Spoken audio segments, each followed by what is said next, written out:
How do you get the straight cut? The students have the biggest problem. They like to blame the carrot, but that's really not an excuse. That's like being left-handed. All right? You want to get your cutting board towards the back edge of your table. Right?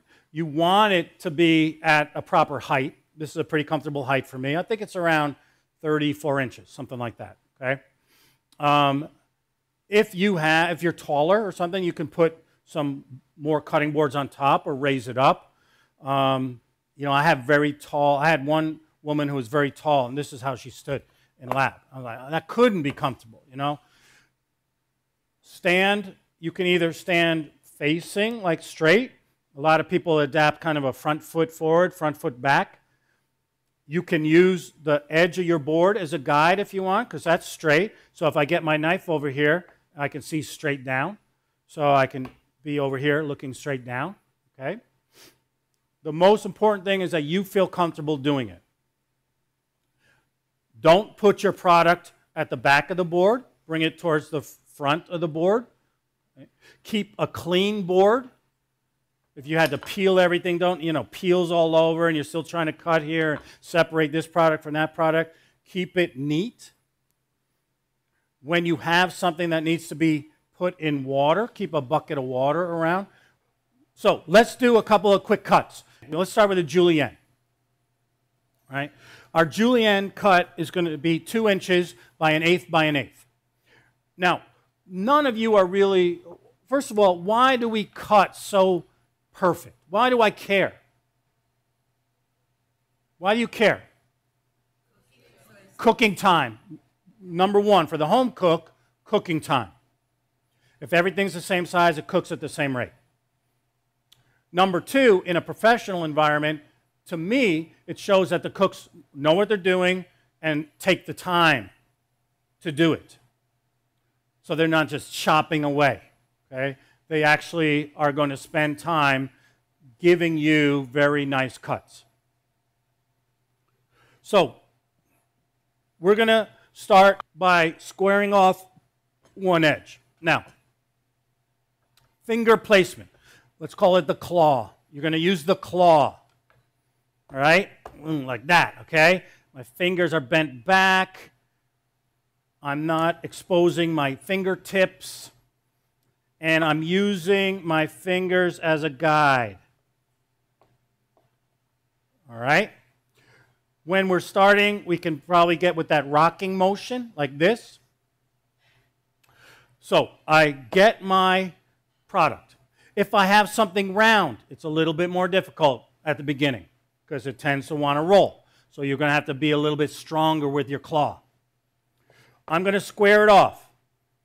And at the beginning, again, if you're not comfortable, put your tip here. Put your tip here.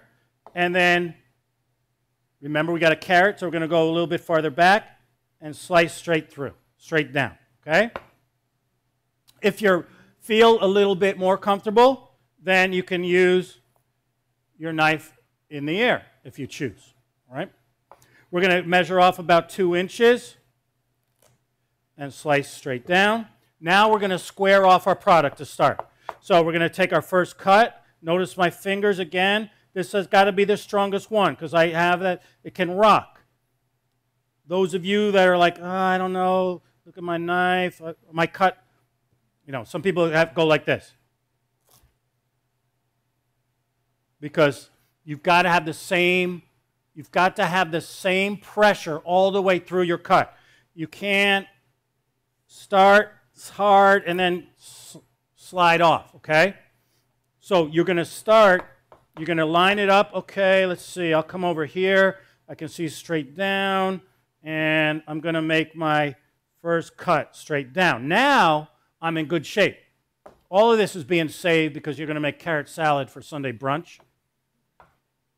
Now I'm going to square this off all the way around.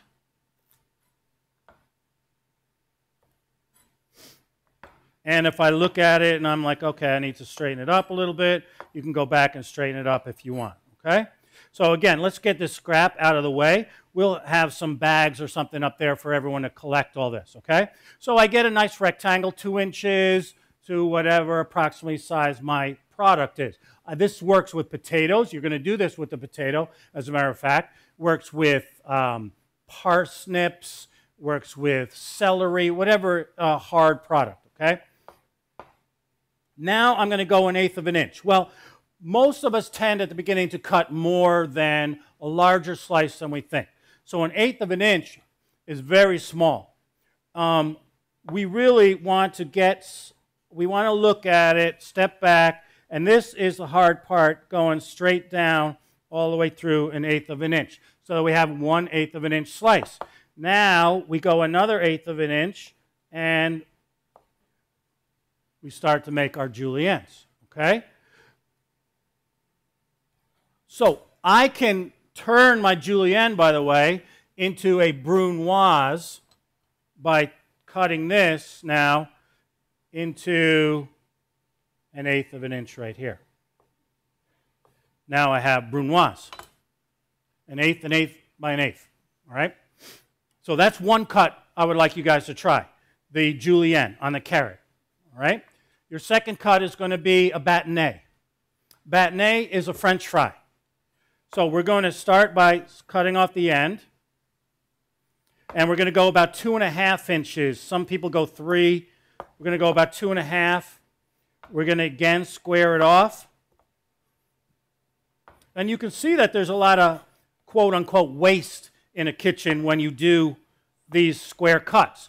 But a good kitchen, of course, wouldn't be throwing this out. So 1/4 inch now.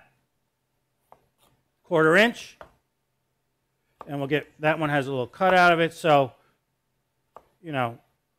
And if you feel comfortable, you can just keep going like this, or you can slide one off to the side and then do another. So we have 1/4 by 2.5 or so, okay?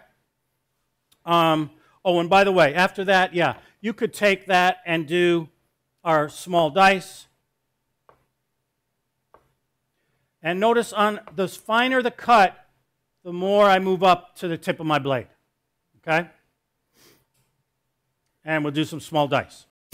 This program is brought to you by Miami Culinary Institute at Miami-Dade College. For more information about the schools and the culinarium program, please visit www.miamidadeculinary.com or call 305-237-3276.